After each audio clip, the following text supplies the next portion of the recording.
Vous savez, quand la logique est que on est trop égoïste en tant que société pour dire, écoute, la situation va mal, mais on ne veut pas perdre notre qualité de vie, on ne veut pas perdre notre style de vie, notre mode de vie.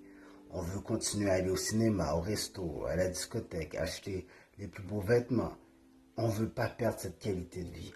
Alors même si la crise économique frappe, même si la récession nous étouffe, même si on s'apprête à perdre nos maisons, nos voitures, nos emplois, nos bateaux, etc., etc., on n'est pas prêt à réduire les coûts. Et pourtant, c'est ce qu'il va devoir faire, c'est ce que nous devons faire. Il faut éliminer nos dettes. Mais avant d'éliminer les dettes, il faut commencer par ramasser un certain capital. Un capital en argent comptant. Pourquoi j'insiste autant pour l'argent comptant? Je vous donne un exemple.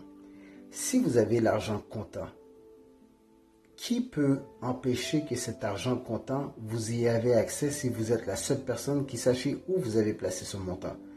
Si votre argent est digital, dans une banque ou dans une institution quelconque, puis que pour X raisons, on vous bloque l'accès à votre argent.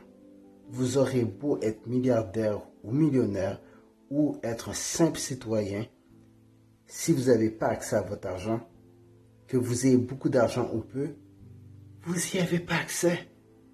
Vous êtes foutu. Alors quand vous avez de l'argent comptant, peu importe la crise, au moins, pendant qu'on utilise encore de l'argent comptant, vous allez être en mesure au moins de passer à travers la crise jusqu'à temps que les institutions bancaires ouvrent, jusqu'à temps que la situation s'améliore.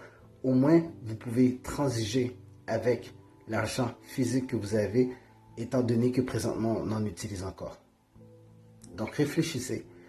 Et l'idée de dire, OK, écoutez, en tant que société, on ne veut pas perdre notre qualité de vie, nos enfants vont payer pour nous. Nos enfants vont vivre dans la pauvreté. Nos enfants vont souffrir et manquer de tout parce que nous ne voulons pas payer la dette. Parce que nous ne voulons pas réduire notre style de vie. Alors, détruisons l'avenir de nos enfants. C'est ça que vous dites. C'est ça qu'on dit en tant que société lorsqu'on accepte, quand on n'est pas prêt à faire les sacrifices nécessaires. C'est quoi les sacrifices?